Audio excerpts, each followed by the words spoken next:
everyone. My name is Ha Phuong Linh from class 6B01.2. Today I'm going to read To Build a Fire by Jack London. Day has dawned cold and gray when the man turned aside from the main Yukon trail. He climbed the high earth bank where a little traveled trail led east through the pine forest. It was a high bank, and he paused to breathe at the top. He excused the act to himself by looking at his watch. It was 9 o'clock in the morning. There was no sun or promise of sun, although there was not a cloud in the sky. It was a clear day. However, there seemed to be an indescribable darkness over the face of things. That was because the sun was absent from the sky. The fact did not worry the man. He was not alarmed by the lack of sun. It had been days since he had seen the sun. The man looked along the way he had come. The Yukon lay a mile wide and hidden under 3 feet of ice. On top of this ice were as many feet of snow. It was all pure white, north and south, as far as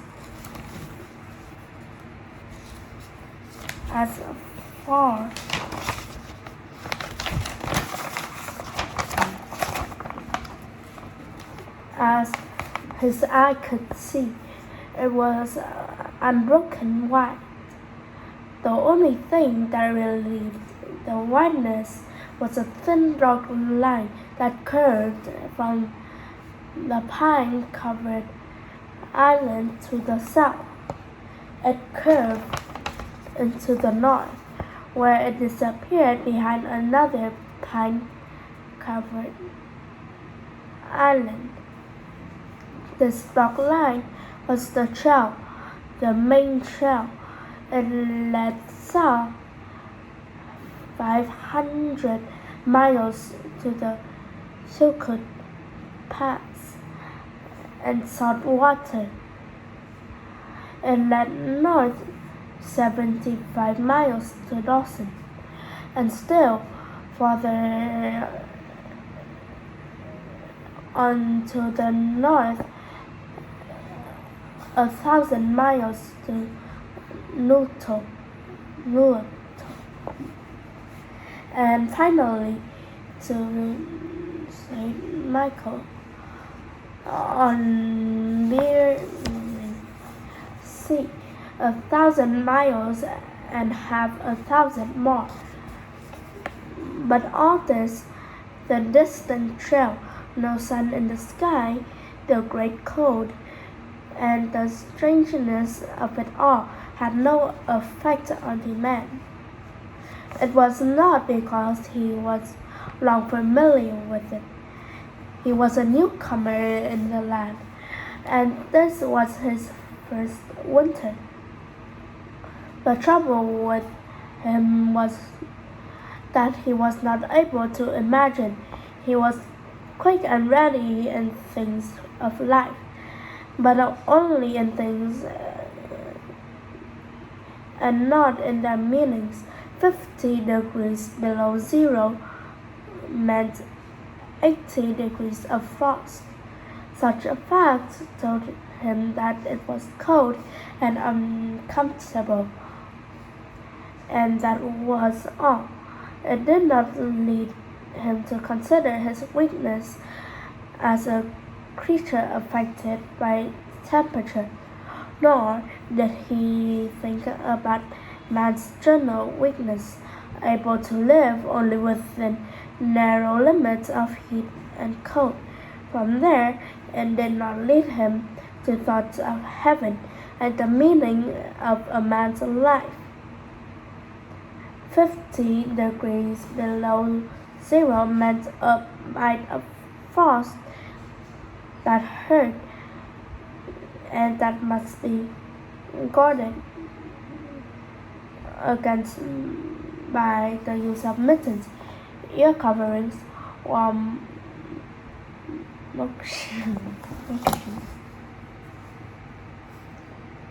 and thick socks. 50 degrees below zero was to him nothing more than 50 degrees below zero. That it should be more important than that was a thought that never entered his head. As he turned to go, he forced some water from his mouth as an experiment. There was a sudden noise that surprised him. He tried it again and again in the air before they could fall to the snow. The drops of water became ice that broke with a noise.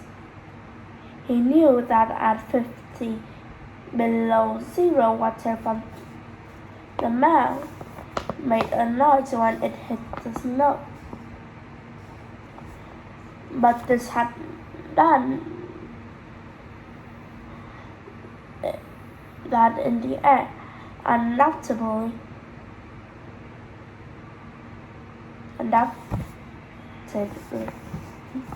it was colder than 50 below, but exactly how much colder he did not know.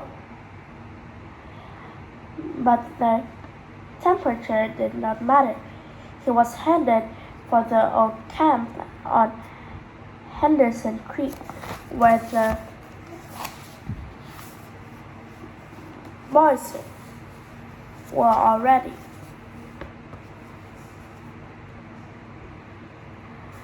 They had come across the mountain from the Indian Free Country. He had taken a long trail to look at the possibility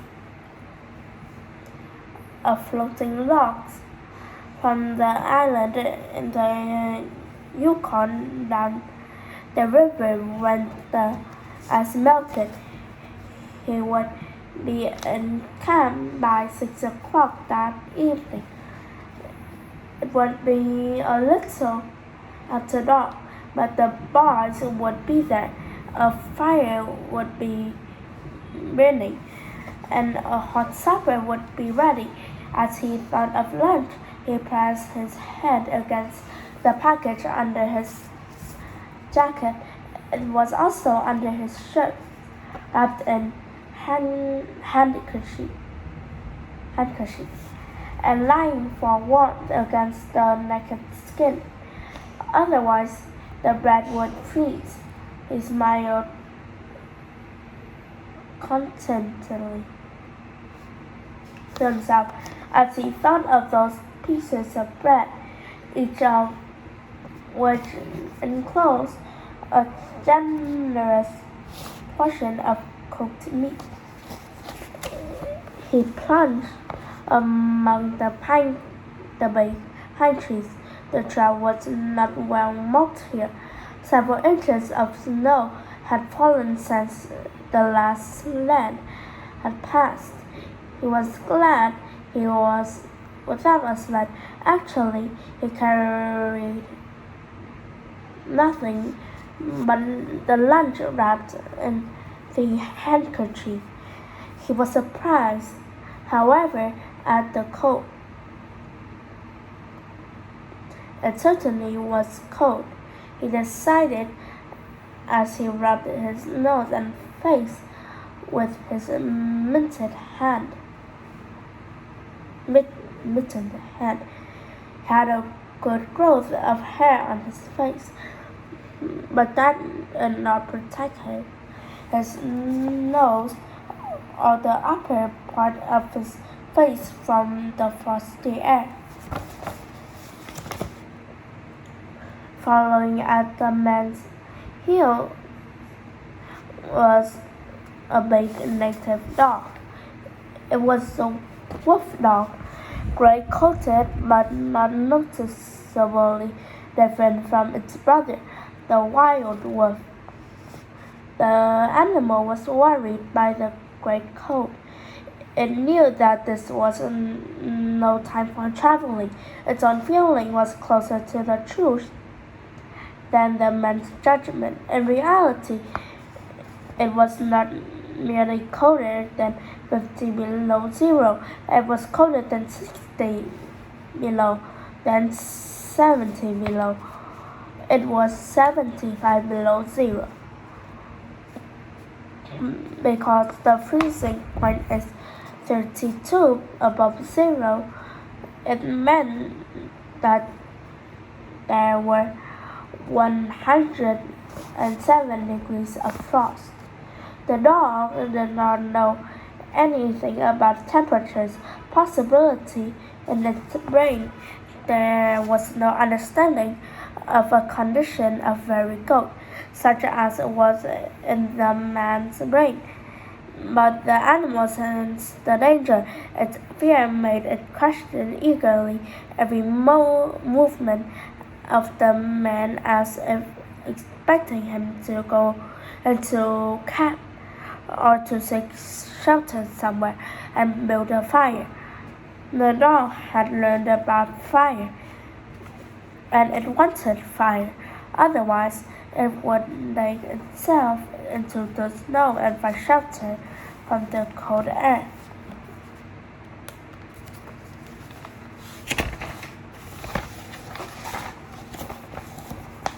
The frozen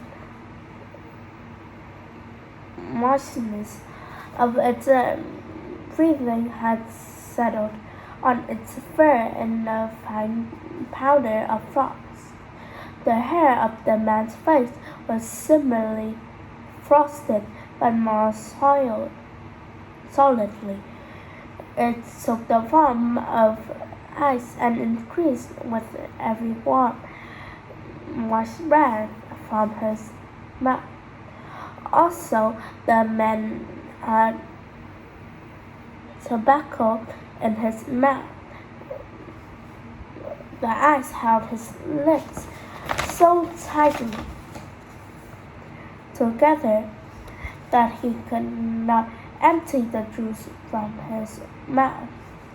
The result was a long piece of yellow ice hanging from his lips. If he fell down, it would break like glass into many pieces, especially the ice formed by the tobacco juice, having been twice before when it was very cold, but it had not been as cold as this. He knew. He continued through the level forest for several miles. Then he went down a bank to the frozen path of a small stream. This was Henderson Creek, and he knew he was 10 miles from where the stream divided. He looked at his watch. It was 10 o'clock. He was traveling at the rate of 4 miles an hour. Thus, he figured that he would arrive when the stream divided at 12:30.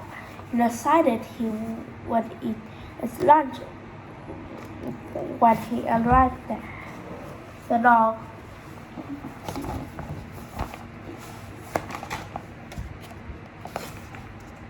followed again at his heels, with its tail hanging low. As the man started to walk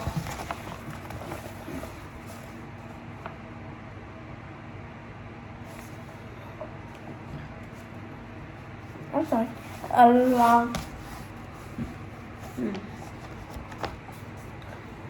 the frozen street, the old sled trail could be seen, but a dozen inches of snow covered the marks of the last sleds. In a month, no man had traveled up or down that silent creek. The man went steadily ahead. He was not much of a thinker at that moment. He had nothing to think about except that he would eat lunch at the stream's divide, and that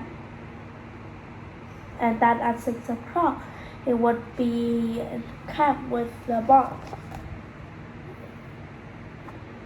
There was nobody to talk to, and had there been, speech would not have been possible because of the ice around his mouth.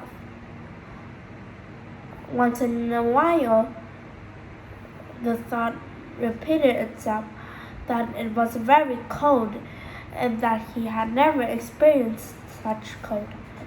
As he walked along, he rubbed his face and nose with the back of his mittened hand.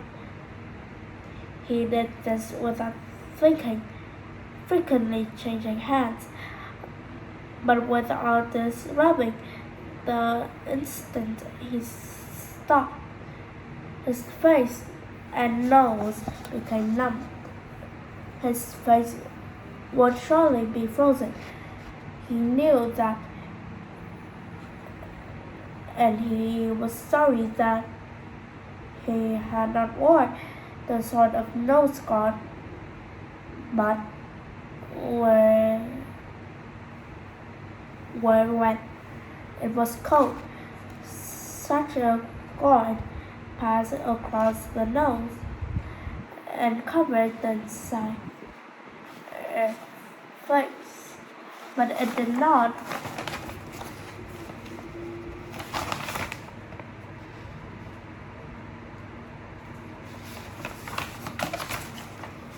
wait, was I reading in the right pattern?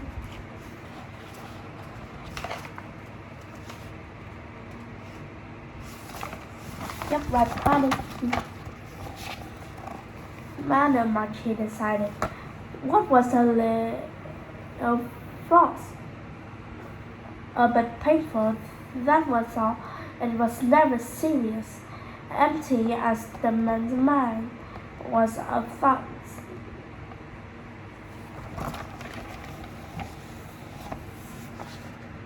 He was the most observant.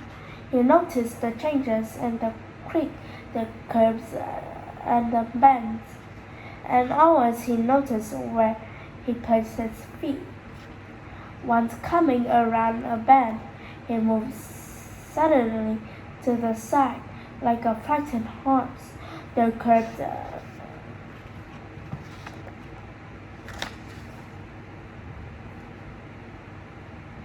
away from the place where he had been walking and retraced his steps several feet along the trail.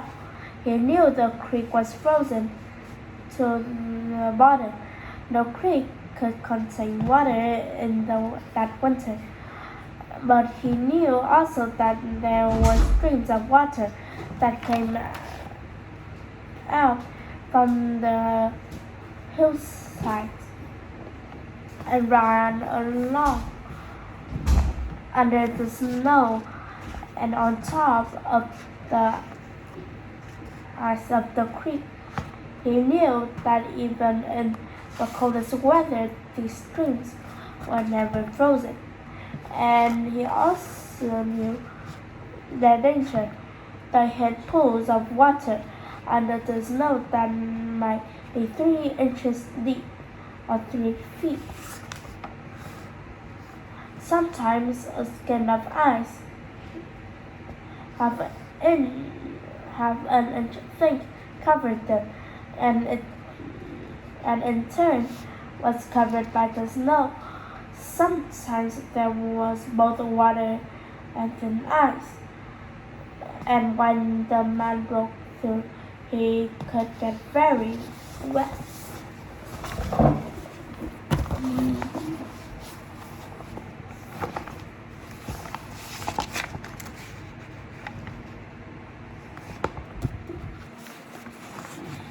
That was why he had jumped away so suddenly. He had felt the ice move under his feet.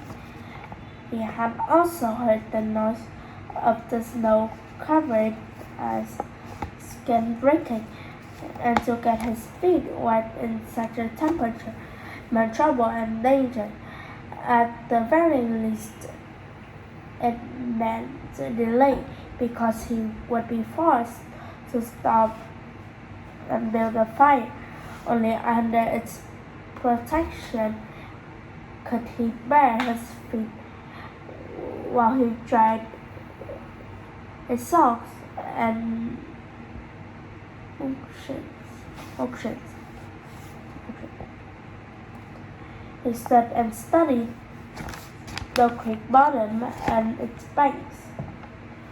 He decided that the flowing stream of water came from the right side. He thought while rubbing his nose and face. Then he walked to the left. He stepped carefully and tested the ice at each step. Once away from the danger, he continued his 4-mile pace. During the next 2 hours, he came to several similar dangers. Usually, the snow above the pools had a sunken appearance. However, once again, he came near to falling through the ice. Once sensing danger, he made the dog go ahead. The dog did not want to go. It hesitated until the man pushed it forward. Then it ran quickly across the wide, unbroken surface. Suddenly, it fell through the ice, but climbed out on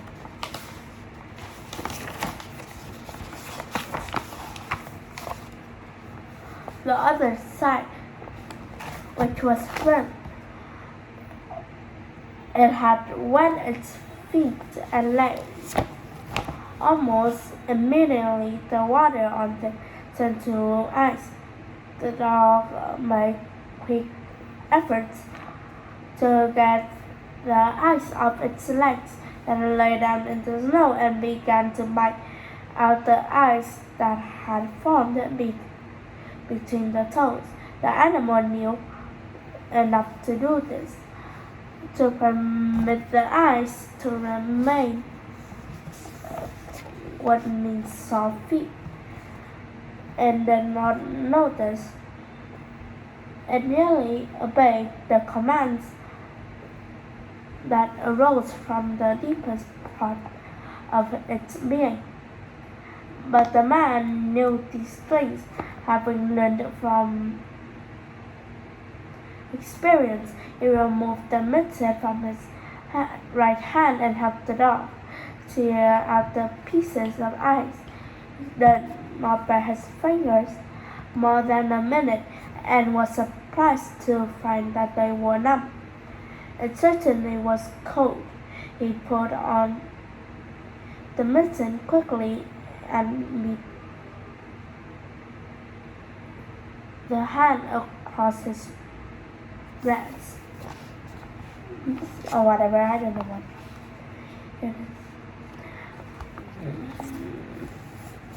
At 12 o'clock, the day was at its brightest, yet the sun did not appear in the sky.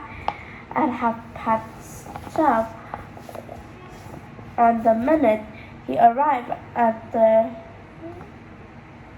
divide of the creek. He was pleased at his rate of speed.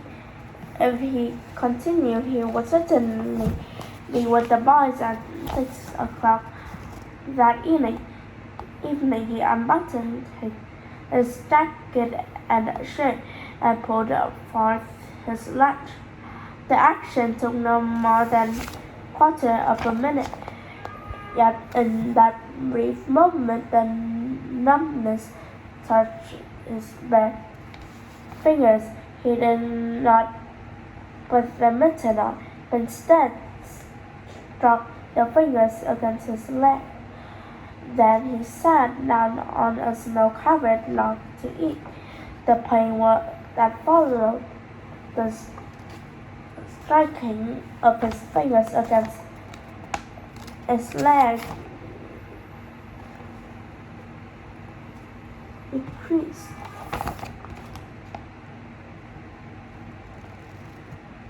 So quickly that he was frightened. He had not had time to take a bite of his lunch. He struck the fingers repeatedly and returned them to the mitten. Then he bared the fingers. Then he bared the other hand for the purpose of eating. He tried to take a mouthful, but the ice around his mouth prevented him. Then he knew what was wrong. He had forgotten to build a fire and warm himself. He laughed at his own foolishness. As he laughed, he noted the numbness in his bare fingers. Also, he noted that a feeling which had first come to his toes when he sat down was already passing away. He wondered whether the toes were warm or whether they were not. He moved them aside inside the mountain and decided that they were not. He pulled the mitten on hurriedly and stood up. He was somewhat frightened. He stamped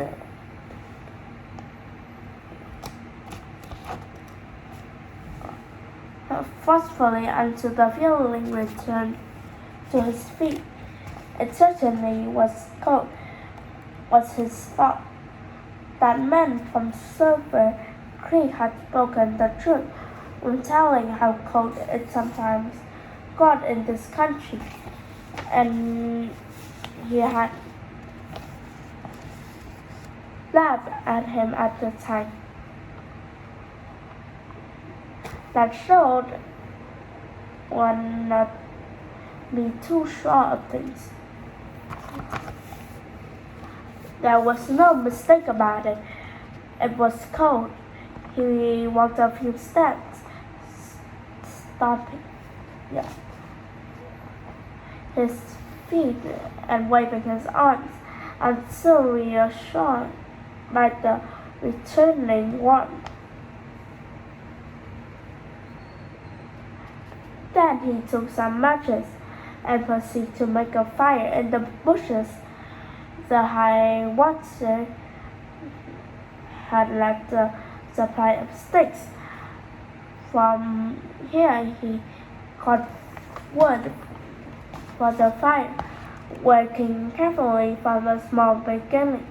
He soon had a roaring fire. Bending over the fire, he first melted the ice from his face. With the protection of the fire's warmth, he ate his lunch. For the moment, the cold had been forced away. The dog took comfort up in the fire, lying at full length, close enough for warmth, and far enough away to escape being burned. When the man had finished eating, he filled his pipe with tobacco and had a comfortable time with a smoke. Then he put on his mittens settled his cap firmly around his ears and started along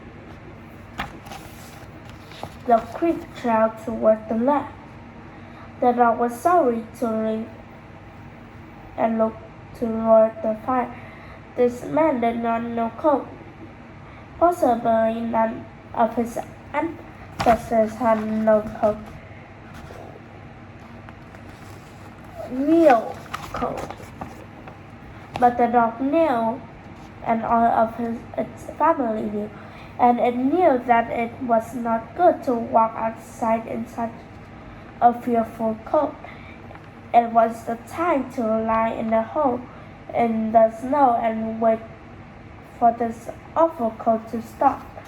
There was no real bond between the dog and the man. The one was the slave of the other. The dog made no effort to indicate its fears to the man. It was not concerned with the well-being of the man. It was for its own sake that it looked toward the fire, but the man whistled and spoke to it with the sound of the whip in his voice. So the dog started walking close to the man's heels and followed him along the trail. The man put more tobacco in his mouth and started a new growth of yellow eyes on his face. Again, the moist breath quickly powdered the hair on his face with white. He looked around him. There did not seem to be many pools of water under the snow on the left side of Henderson Creek.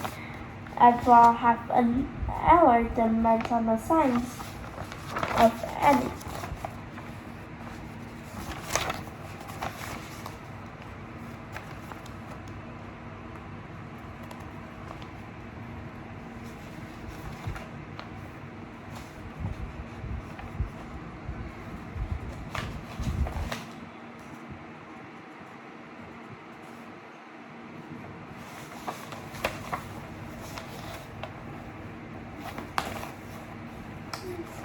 And then it happened. At a place where there were no signs, the man broke through. It was not deep. He was wet to the knees before he was out of the water to the firm snow. He was angry and cursed like aloud. He had hoped to get into camp with the boys at 6 o'clock, and this would delay him an hour.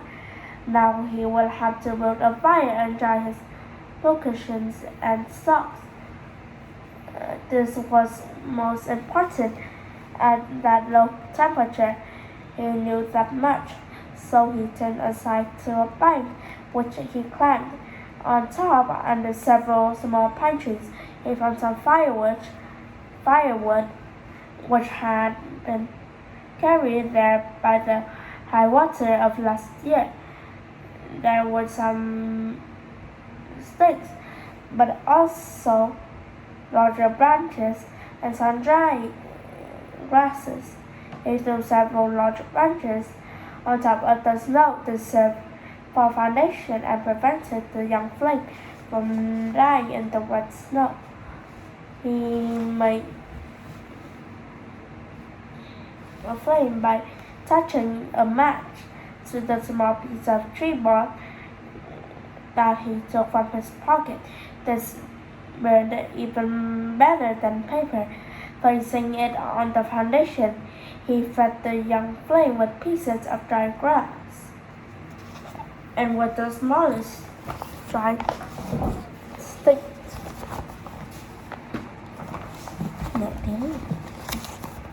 Half an hour.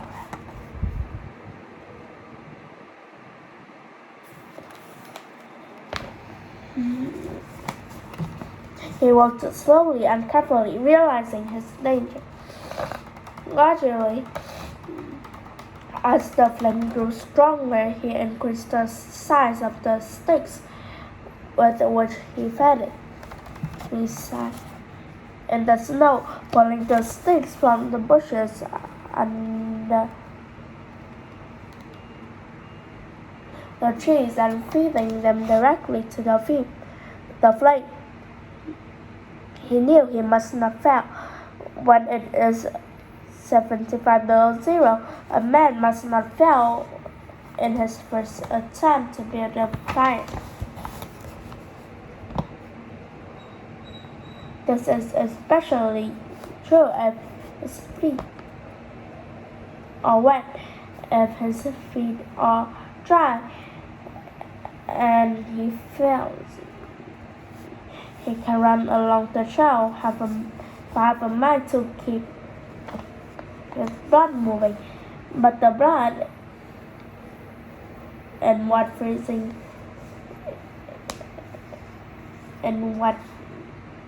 and freezing feet cannot be kept moving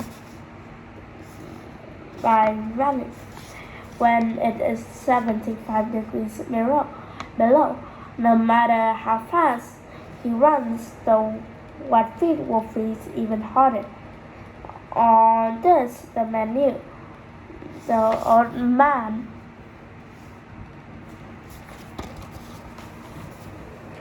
on Sulphur Creek had told him about it, and now he was grateful for the advice. Already all feeling had gone from his feet. To build the fire, he had been forced to remove his mittens, and the fingers had quickly become numb. His pace of 4 miles an hour had kept his heart pushing the blood to all parts of his body, but the instant must be stopped. His action of the heart slowed down. He now received a full force of cold. The blood of his body drew back from it. The blood was alive, like the dog, and wanted to hide and take cover away from the fearful cold. As long as he walked 4 miles an hour, the blood rose to the surface, but now it sank down to the lowest depths of his body. His feet and hands were the first to feel its absence. His wet feet froze first. His bare fingers were numb, although they had not begun to freeze. Nose and face were already freezing, while the skin of all his body became cold as it lost blood. But he was safe. Toes and nose and face would be only touched by the frost, because the fire was beginning to burn with strength. He was feeding it with sticks up the sides of his finger. In another minute, he would be able to feed it with larger branches. Then he could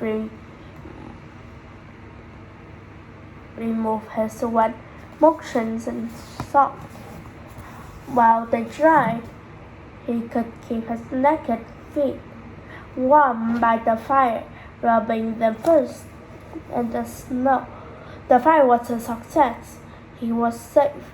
He remembered the advice from the old man at Sulphur Creek and smiled.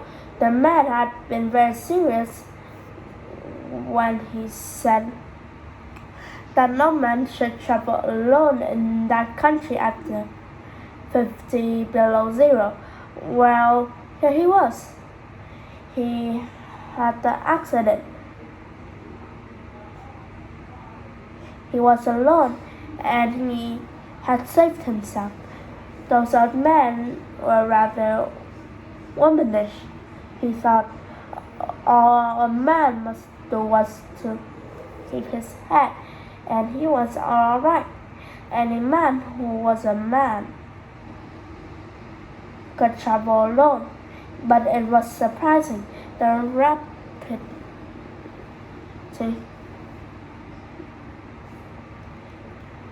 with which his face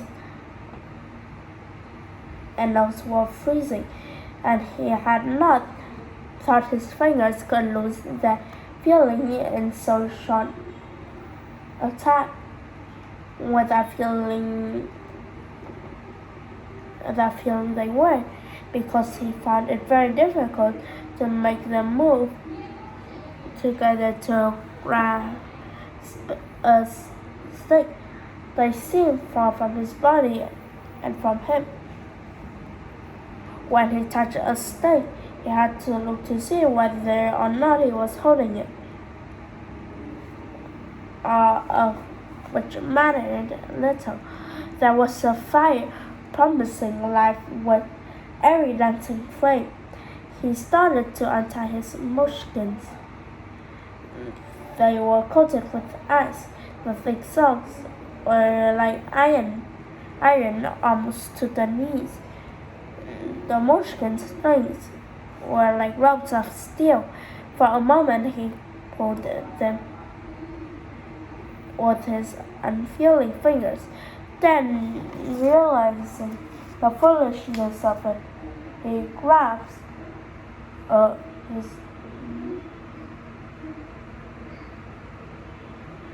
his knife, but before he could cut the strings, it happened. It was his own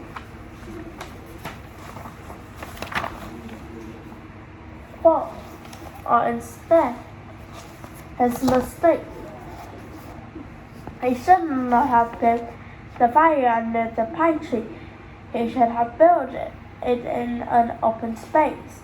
But it had been easier to pull the sticks from the bushes and drop them directly on the fire. Now the tree under which he had done this carried a weight of snow on its branches. The wind had been blowing for weeks, and each branch was heavy with snow. Each time he pulled a stick, it shook the tree slightly. There had been just enough movement to cause the awful thing to happen. High up in the tree, one branch dropped its load of snow. This fell on the branches beneath. This process continued, spreading through the whole tree. The snow fell without warning upon the man,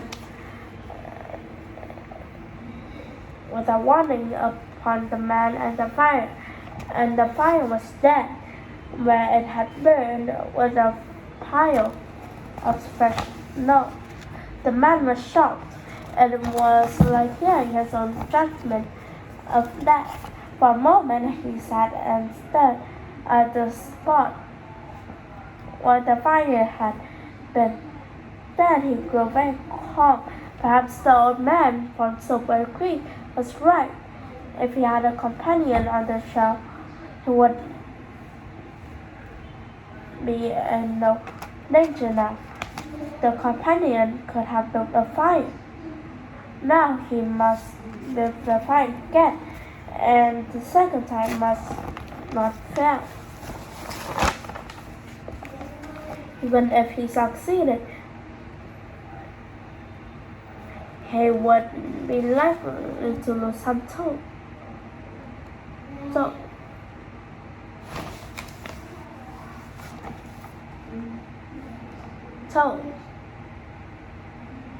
His feet must be badly frozen by now, and there would be some time before the second fire was ready.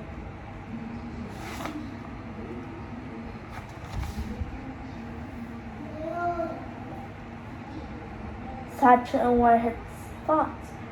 but he did not sit and think them.